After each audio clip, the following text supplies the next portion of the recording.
Hello and welcome back to the She Invest podcast. With your host, I am Allie Fugit, And I'm your host, Carrie Douglas. and we are She Invest. So today we thought that we'd come to you live and ask questions. We've got some questions that have been submitted to us that we'd love to answer, and also give you a quick update on some things that we have going on.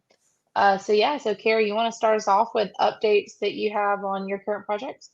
Yeah, sure. So we are working on an SBA loan for our renovation, which is really super exciting. I feel like we've kind of run the gamut of different options of raising capital, and I'm really excited about this particular avenue.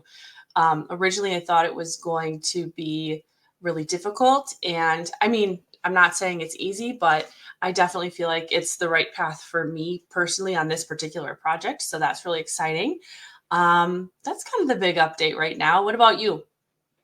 Yeah, so we are moving along. Furniture has been delivered, and if you guys have ever set up a short-term rental, you guys know that boxes come in, and it's just like your whole front porch, right?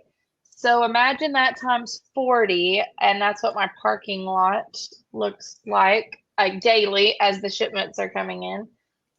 So furniture's coming in, painting will be done this week. All of our plumbing and vanities and everything are installed. So electrical is finishing up tomorrow.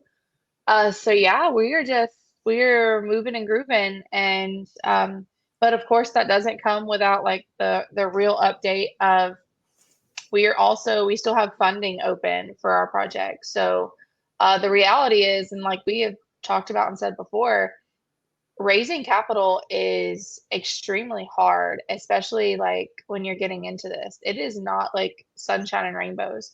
And like Carrie said, like she's been through multiple avenues on trying to get like the right partnership and the right, you know, what's the best way?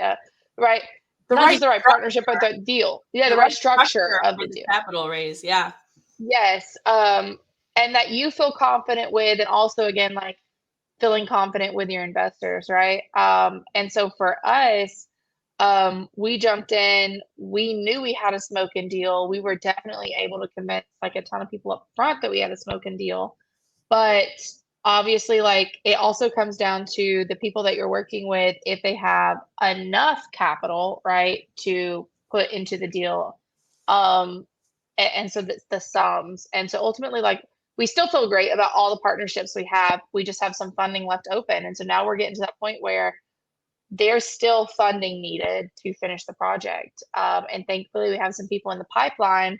But for those of you that may or may not have ever worked with investors, especially people that do kind of like the soft money lending, where they're just literally moving their money around to make that spread, right?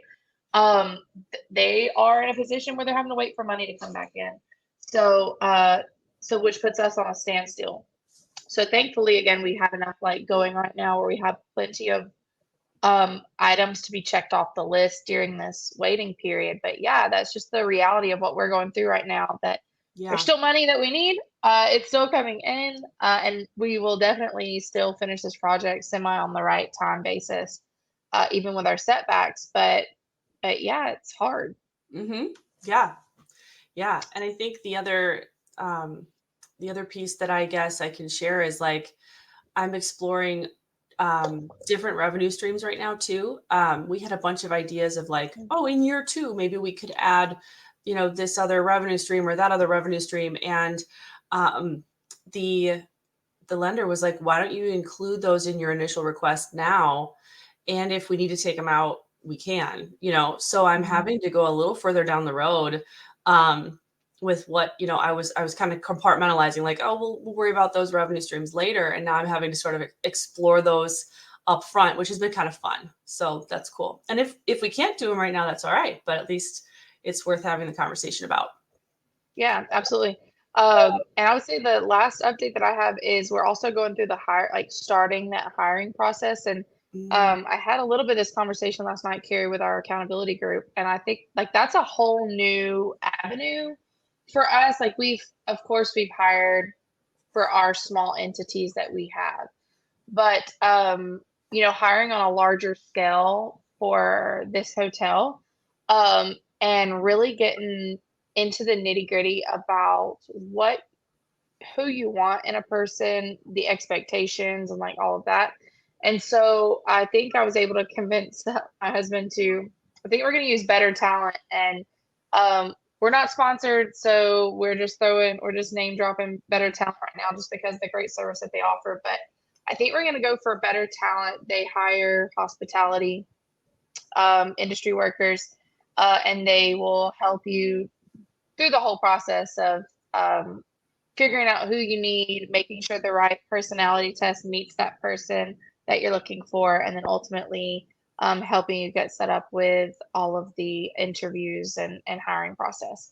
So I think that it's a who, not how thing in that situation for me. And so to take that off of my plate, I can see the real silver lining to that investment of allowing them to handle all of that aspect. So, Yeah. And you and I both saw a demonstration with them of how they actually work some of that process. And I was impressed. It was what I was yeah, looking for because coming from the real estate industry, um, there were systems around making the right hire with the right personality for the role that you're trying to hire. And so I was looking for something in this industry that fit that bill, that was like, mhm, we're not just going to hire the first warm body, we're not going to hire the person who's the most enthusiastic, like we're actually going to make sure that this position is in alignment with where they want to go and their goals and with the way they're wired, so that they're intrinsically motivated to do that particular job without it feeling like it drains them, right? It should bring them energy. So that right. was a really nice aha moment to find Better Talent. That was cool. Yeah, absolutely. And I love that that's what you hit on because the personality and I guess I just never realized like it's always there, right? Even again, no matter what industry, they always have those requirements they're looking for. Like that's their buy box for that position, right? Mhm. It's a characteristic in that buy box. But for me, like I knew what I want in a person, but sometimes that can be they can present way different than what they actually are. And so I thought that it was just astonishing to see like how accurate their tests that they run on, Yeah, their all personality applicants. assessment. Yeah, Yes. yeah. Just how accurate it was because Carrie, I myself, like everybody in our group that when we had this presentation from Better Talent, we all took this test and it was like spot on for every person in that room. I know for myself for sure, I felt like it was a complete accurate description Yeah, of I the did too. person that I am. I did too. And So, I felt like it was very clear from that, like these are the roles in the business I should never be in. Um, and these are the roles I should be in in a mhm. business. Yeah, So finding the I right think that was the people. most yeah, I think that was the most value that we got at, like of course out of their presentation, their product is a complete value add, no, like hands down. But out of that entire presentation from him, the most value I got was exactly what you said, what I should be doing and what I should not be doing. Because what I should not be doing is, you know, I should not be the one that um, trying to train all of these people because that's not my strong suit. I am Mhm. definitely an integrator on things, but I am not a person that should be training someone on how to do things. So I need to find an expert in the fields that I need to do that. And so Yeah. um, I love that was the biggest value. And also as seeing my husband's too, because we're business partners and just seeing like, okay, like are the roles that we are in do they suit us properly for our personalities? And they did. They were spot on, which is why our partnership works. But also as we move forward and as we expand, like, okay, now knowing that this is who you are, what should you be doing? What should I be doing? So Yeah. That's so good. Love it. Yeah. So okay, well, Let's do some I guess questions. I guess we'll get into some questions. Again, we've had some questions submitted, so we'll put them up on the screen. I guess we'll just go down the list, Carrie. Yeah. Okay, so the first question up, how did you get started in real estate and who influenced you? You want to go Um, first? in real estate investing or in real estate on the whole? I guess is the question. I Um, guess it's your pick. yeah. Well, I got into being a realtor because I am wired like an entrepreneur, and it felt good to build my own thing. Um, and I've always just had an appreciation for real estate. I just love it. But to get into investing, I would say I was influenced probably most by Robert Kiyosaki. Um, Definitely trying to share the idea of getting out of the rat race with my kids. That's important to me. And so Mhm. it's kind of been baby stepping in that direction. Um, yeah, I'm playing Monopoly. Yeah. So for us, the person that inspired me to get into real estate investing was my husband kind of led that train for us, but it was through long-term rentals, and then I was the one that pushed us down the short-term rental route where we are now because it was just that was the first time I had ever been excited about real estate. So I would say it's like a dual side, but for him, for sure, Robert Kiyosaki was the one that pushed us that way, the exact same. And then, of course, we started having conversations around like what our lives were like with our parents, what we wanted our children's lives to be, because at the time our daughter was very young. So how did we want to shift that and what did we want that to look like? And so yeah, so that's how we started down through this. And ultimately, like for the short-term rental thing, I was influenced by Mike Strogren and SDR Secrets, and his story definitely resonated with me. Um, of course, I was not going through anything like that he was at the time for his story, and that's his story to tell. So if you don't know it, go listen to SDR Secrets and what his story is. But for me, I was a high school teacher, so I was just giving all to other people's children and not enough to my own, and I wanted to change that. Yeah. Yeah. And I So think like the thing you touched on is like, why did you pick this particular niche in real estate investing? I mean, there's so many facets to real estate, right? mhm. Um, what led me to pick short-term rentals was that I like things to look nice, and I have a tendency to over improve a property. And so on a long-term rental, that's like a no-no, right? So Mhm. it works better in the short-term space because you can over improve a little bit, and that translates into better revenue. Whereas with a long-term rental, it doesn't. So Absolutely. And you're just keeping it. You're able to keep it that way for much longer yeah, with a short-term exactly, rental exactly. versus. But I think you touched on a key point about like giving time to other people's kids rather than your own. Um, this is me just bouncing back and forth today, I guess, No, bouncing all yeah. over. But I think that's a similar piece for me. We've talked a little bit about how like in building my real estate business, I traded one boss for 20, right? And they Mhm. all have different expectations, and I love them. Um, but I've gone through seasons where I lose a client because I'm in the emergency room with my child or whatever it might be, and it's just like that can be really hard. It can be really hard. Mhm. So Yeah, absolutely. Absolutely. I think it's just like finally removing yourself from those expectations of who someone else wants you to be. And I right. think that's the biggest drive for me is just we want to work for ourselves. And I do co-host, but like again, it's just about setting expectations, right? Mhm. So all right, our next question up. Any books or podcasts that you would recommend for real estate investing, or I guess people wanting to get into real estate investing? I feel like, you know, there are all the classics that people mention all the time. Um, Rich Dad, Poor Dad, etc. But I think one that people don't often mentioned that I really enjoyed was Tax-Free Wealth by Tom Wheelwright.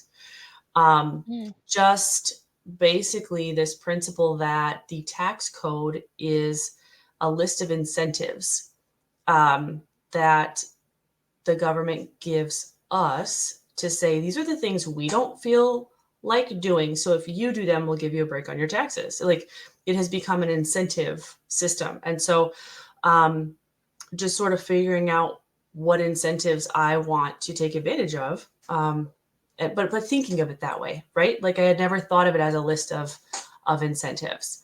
Um, and so that was a really fun read. Sort of nerdy, easier to listen to Oh. than it is to actually read. So I did the audiobook, but one of my favorites. What about you? Yeah, I'll go different too. Because I want to just give people a different variety from probably what they're hearing. Book, Stellar Be Sold, um, Mm, was another one that we enjoyed. I think business minded and like I think it just applies to real estate and everything else that you want if you're just wanting to change your life in general, who not how. I think was a good one, just learning the power of delegation and like what we've already talked about, right? What your personality type and what you should be delegating to preserve your time. hmm. Um, other ones I'm trying to think about what I've read recently too. Oh, the uh Millionaire Habits, Habits of a Millionaire. I can't Yeah, remember. I know. Yeah, that was like extremely helpful at the beginning of my journey. Just like its mindset shift and like the difference between how I was viewing what we were doing at the time versus how I am now, and just switching that mind shift to a limitless potential. I think those are really great for books. For podcasts, it's called the Coffee Hour. They Mm, have some really good information on there. Kyle and I like to listen to that. Um, I also like to listen, of course, like to my Short Terminal Secrets podcast. That's just always, I can't veer from it. And then I also like to listen to for life in general and business. Uh, oh my goodness, I'm gonna have to like pull his name up right now. pull it up. He's, I like he's saved. I forgot to answer the podcast portion, so I like Bigger Yeah. Pockets a lot for Oh, big. Yeah. Uh, you just Ed wrote. Milet is my guy. Um, Ed Milet talk he has just so many people on that just talk about like business mindset in general Mhm, and how different aspects have changed the outlook and they talk about investing and their different niches as well, but just mindset in general. And because I think like and let me make this clear to our audience too. I know the question is definitely about investing, but I think the first part to down this journey is correcting your mindset. And if you're in the right frame of mindset, then the rest will come. But that's got to be like your number one. I don't know if you agree, Carrie, but like I I do. just feel like Yeah, that's got to be the first thing. I would say I listen to Um, more things about mindset. I mean, listening to the stuff about I listen to a lot of podcasts or I listen to audiobooks because I'm driving a lot. But when I listen to a book about investing, that's the mechanical side, right? Like, how do I do this effectively?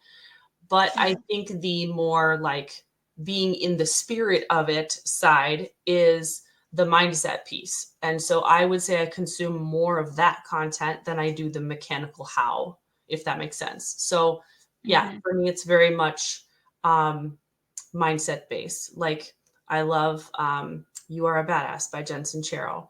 I will occasionally like re-listen to um, Outwitting the Devil or Think and Grow Rich. So just like those particular that mindset side of things, I think is so key. I agree with you. Yep. I think my other one is if you're also like you're past the mindset portion. One guy that I like to listen to, just like from the people he has on, because they just talk about different types of strategies, is Wise Advice, Weiss, Wise Advice.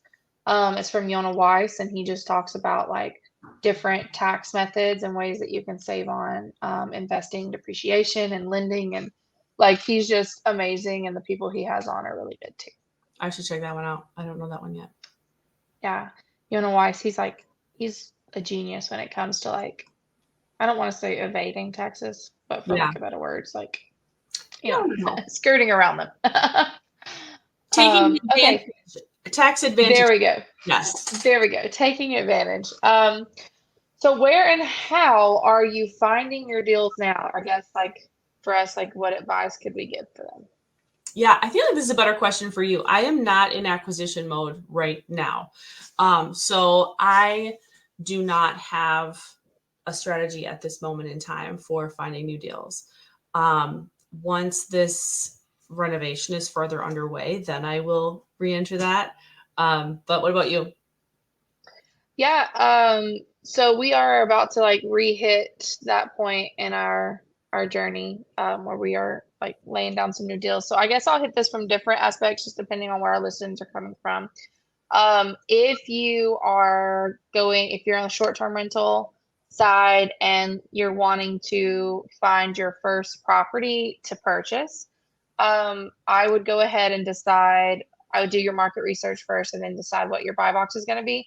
And then my number one thing for finding that deal would be to take that box and present that to multiple real estate agents in the area that you're looking for, and allow them to bring you off market deals. Especially right now, if you're a first time home buyer, you're going to get a lot of different cool incentives for being a first time home buyer. And there's a lot of programs out there. So educate yourself on that. And then again, make sure that's listed in your box and talk to agents about that.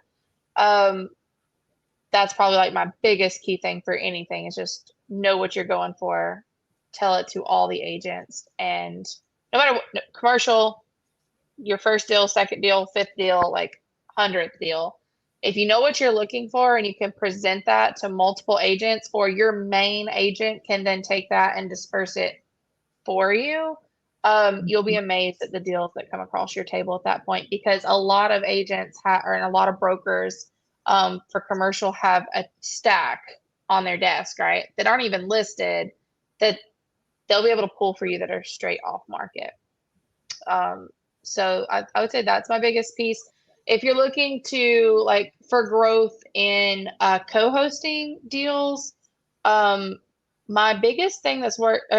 There's a three facet I feel like to that. Social media, you got to let people know what you're doing, and you got to be active in groups. Second thing, same, you got to get in with a good real estate agent or multiple real estate agents and let them know what you're doing and about you. And then third, um, if you are unable to afford something like Ventori that sources leads for you, then I would go and most counties and cities where you have to register for a short-term rental, it's public record. So you can actually call and get the public record of every rental that's in that particular city or county. And you can then filter off of your spreadsheet for what company they're rented by. So I would like probably go after Vacasa Evolves, and maybe even some of the larger companies in that area to kind of start direct marketing too. So I would say those are my two things, two sides. Yeah, I like that. Good. Mhm. All right. Next one. How are you funding your deals in this market? Any tips on sourcing funding? Ooh, yeah. We talked about this in the beginning, and it's We did. Yeah, like I said, I feel like I've been like down the path of, a lot of different options right now. Um, I feel like there's so like every deal is going to be a little bit different, and something that might work for one deal might not be what you want on the next one. So I would just say to explore all the options. And I think like I'm excited to do a DSCR loan when the time is right. Like I haven't yet, but that's one that I would definitely be considering if I was buying like a single family STR right now. Mhm. Yeah, Because we did STRs that. were not considered like a legit asset class when I bought my first one. So we ended up doing a second home loan with 10% down. But now that they have like this proven way to determine market rents, from an underwriting standpoint, on the lender's side, they're offering DSCR on short-term rental. I think that's a really viable option that I haven't been able to take advantage of yet. So I'd be looking into that. Yeah. Um, we've done the DSCR, and that was definitely beneficial for the point that we were in. Mm-hmm. That was when we bought the large cabin that we own, and it's syndicated, and it was through a DSCR loan. Mm. The leverage that we had behind that was we were able to use other people on the loan with us. So that was cool. For me, funding the deals right now, I talked about this at the beginning, it's hard. I could say advice would be, and I think I talked to Carrie about this yesterday. It's not that like we wouldn't do it again. I think that maybe we just need more experience in the different avenues to decide what we like best. We feel like one of the problems right now that we're having for our particular funding or our raise of money was that we tried to raise money for debt. So basically paying back a 15% return on their money. And that's been very hard and convincing because most people right now, just because of the way that the economy is and what these people need, they want equity. And so I think the next deal we do, we will probably definitely look at maybe just doing mainly equity versus the debt. But so to say that, so far as funding our deals, we are still working with just regular investors. And it's about being active on social media and letting people know, and also in like the communities that you're part of. So if you're not a part of like communities where they're talking about raising money, communities where people are doing in the same rooms that you are in for your niche, then you need to go ahead and get in those rooms so that you can have those conversations. Because I will say that like half of the investors we have on our hotel come from our short-term rental mastermind. Just from them knowing what we're doing and reaching out to us, and they know the space, so they want to put money in the space. So Awesome. Okay. Biggest lesson that you've learned investing? You want to go first?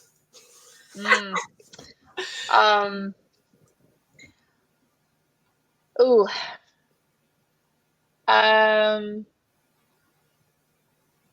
going to take this back to what we talked about the houses that we had on the market. Okay. And I'm going to say the biggest lesson that we've learned is I don't think we're going to do hard money anymore. Because we just like, and maybe it just could be for this case, but right now we have a bad taste in our mouth because the lesson that we learned with this was that even though they're upfront in the beginning about like wanting to work with you, and this is a mutual agreement for them, and that works well for their partners and everything, in the end they are sharks and they're out to get you for every penny. So if you read their contract, they come after you for everything. And so even though, again, like we talked about in previous episodes, you can go listen to the details on that, but it was their mistake, but they want to save face, so they're still coming after you even though they're the ones who defaulted. Like they defaulted on the contract. Yes, they did. And we are currently and again, Kyle spoke to this a little bit last night, we currently are in negotiations with a different party that is also going to help us go through with filing a case against them. So we're working on that because we do have a case, and they've also seen this company do the same thing to somebody else. So again, it could just be the company, but I just think that from what we know and from the network that we're able to build right now, the biggest lesson that we've learned is hard money is not what we were led to believe it was cut out to be. Yeah. Um, and also we need to do better about reading through the charges of the contracts. That's the biggest lesson for that aspect for me. I would say that most recent and the most fresh lesson for me. Yeah. I think for me, the biggest lesson, um, it's not necessarily like a mistake that taught me this, but just I think being aware that investing is a crock pot, not a microwave, right? So like when I started looking at, buying our first investment property, like what was it going to be? And we looked at some long-term rentals, I was like, it's only cash flowing like $500 a month. It's going to take a lot of these to do what I want to do, but it's not about like there are lots of people who are in this to leave a W-2 job in a very short period of time, and that's wonderful.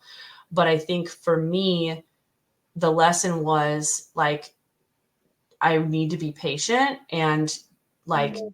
this is a long-term play. Um, if I acquire a property and the market changes and it's not a good time to sell it and I'm going to hold it for 10 years, like that needs to be okay. If it's only cash flowing $500 a month when I buy it, that's okay. Because if I hold it for 20 years, that's like, there's going to be a good upside there. Like just some of those pieces of like, yes, there are ways to do this quickly, but I think me just like trying to think about this as a long-term plan was like an important lesson. Yeah, I I'm not love that. We patient, had so this that was really hard. Yeah.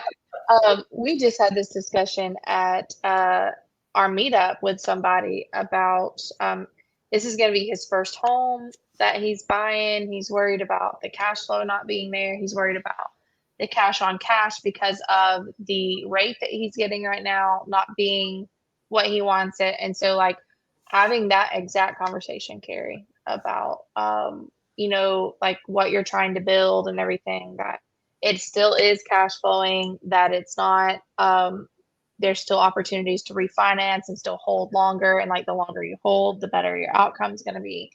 And And you so still don't so want to yeah, buy a I love deal that. that doesn't cash flow. Like, do not do that. Yes, But if it's yes, cash flowing and it's just like a long-term play, like a more of an equity play than a cash flow play, that is okay. Like that is the exactly. long-term wealth building strategy. Exactly. And that's what he was talking about. Like he wants this to be long term, but he's just so new. Because he does well at his job. This is ultimately like a slow game for him to purchase and get out of his job. But he's got to understand that exactly what you said. Like if you're looking at it long term, then it's the hold. It's the hold that gains you the equity and the big cash out, right? It's not the month to month Yeah. that's building. So, um, okay, name an important characteristic that helped you become a successful investor. Do you want me to go first? Sure. Okay, I have ADHD. I would say that makes me a very successful entrepreneur. Um, I always, I mean, when you're a kid and you find out you have ADHD, you're thinking oh, I'm at a disadvantage because I can't, like, I have a difficult time doing the following things, right?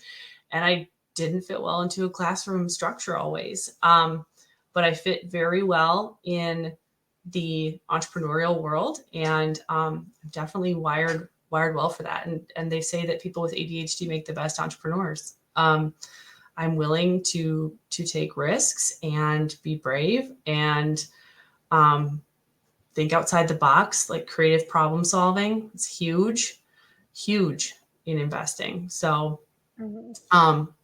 being persistent and Like when I get an idea in my head and I get like fixated and hyper focus on like, I will not rest until I have completed this. That's like, I'm resilient and tenacious. That's So, awesome. Yeah, you are. That explains you to a T. what Um, about you? I I would say from my personality test, I'm adaptive, and I think that that is super important characteristic for me. That I am able to adapt and learn and push myself into to be the person that we need during that time. So I never really thought of myself that way until I got the personality test, but I definitely see that.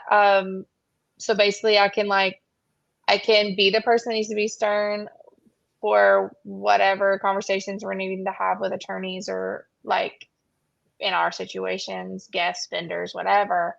But I can also be that person on the other side that, you know, needs to be the quiet, independent person that we need to get things done. So I would say that that's a big trait, especially with my husband being a maverick.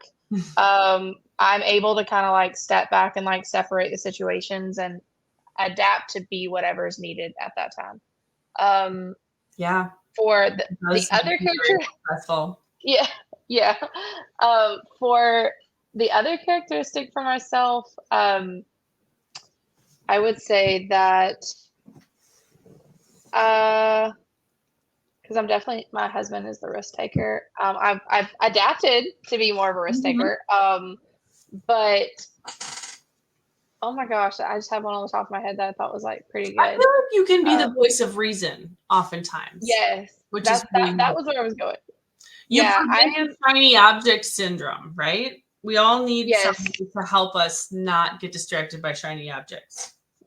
yes, I am, and I'm also like very goal oriented in that aspect. Same thing. Like, okay, like I know that that's very shiny and that looks cool, but does that align with like what we're doing right now? So, I am constantly that person. I also think from my background, I thrive through chaos, and very much during our investor journey, there's a lot of chaos. So I am able to thrive in that chaos zone of everything we have going on and still being able to like push forward and be proactive in getting things done. Which is again good because my husband does not thrive in chaos. Um, it's that doesn't happen with him. Yeah. So I'm able to like take in the chaos, separate what needs to happen, and tackle things one at a time. And he is not. He's very like one thing at a time focused. Yeah. Um, so which like we've had the discussion. I think you're a maverick too. So Mhm. um, we've had the discussion even about your paperwork, right? For your Right. SBA loan, you're like Yes. giving it to your husband and like bring me one task at a time, and I Yeah. will I will get it to you. Yeah. And so That yeah. that is the weakness that comes with with me is like if they talk about like, oh, how do you eat an elephant one bite at a time? Like if I know there's an elephant, I'm running, right? So I'm like, don't tell Mhm. me how big it is. Just hand me one task to do and I will return that task completed and then you can tell me what the next one is. I don't want to know how big the list is. Yeah. Yeah. And I think like I can very much see it like in my husband when he's got like this big to do and Mhm. he's just like I can't focus, I can't answer your questions, I can't do anything else where I'm like have a whole list and I'm like, "Oh yeah, okay." And like I can literally be doing like three things at one time with children running around and my assistant also needing help on doing a task. And so it's like I think that we offset each other very well in that way. Yeah. And I am that person for him, like, I need you to go do this one thing and then come back to me. And then we can like discuss what's Yeah. going to happen. Yeah. But okay, so I think we just have let's see. We have two questions left. So we'll get through these really quick. So what are your goals for this year? Just to renovate my hotel and get it opened. That's it. Same, girl, same. I would also We have some other like internal goals, but big overarching goal is to identify our next property by the end of the year, preferably in a beach market. So if you got one, send it to me. Um, even if even if it's a resort like Stephanie Thorpe, I'm all for it. I think there's a lot of possibilities out there. Those That'd be so cool. are big. Oh, yeah. I like. She's a rock star, and she's definitely an influence right now for me. Um, what is your why? What keeps you going when times get tough? Oh, it should be tough, not touch. That's all right. Um, Yeah. let's see what keeps me going. I think we were talking a little bit about this earlier. Like, I do have a high financial motivator. So it's like if stuff gets tough and I don't keep going, it I like how are we going to pay the bills, right? Like you got to do it. Mm. So, I think that is huge for me is just like providing for my family. Like who else is going to do it, right? Like I have to keep going. What about you? Yeah. Um, my overarching why is just like ultimately to yes to provide for my family, but to provide a different and I don't want to say quality of life, but for lack of better, but a different quality of life for our family than what we had, and for that, I want to be able to show our daughter and our son that having a growth mindset is probably the biggest asset you can have in life, and that it's not education that's going to get you there. It's not, what your mom and dad put into you that's going to get you there. Because I think those were two things that we were brought up on, education and like your family. But having the growth mindset is the Mhm. biggest thing that's going to push you farthest in life, and that you can take that and apply it to anything and you can be successful. And Yeah. so that's my biggest why. I just want to continue to be a positive influence on my kids to show them how far growth mindset can take you. Yeah. Awesome. Yep. Okay, well, that's all the questions that we had on here today. So I appreciate everybody that sent us questions. We'll do another one of these at another time. Uh, but we will see you guys next week. We have a great interview coming up next week with an amazing investor, Beth Underhill. So be on the lookout for that. If you haven't already, go follow our podcast on Apple, Spotify, YouTube. And of course, if you haven't joined our Facebook group, go join our Facebook group and get involved in the community. Woohoo! Yep. All right, Thank guys. We'll see you you. next week. Thanks for Bye. joining.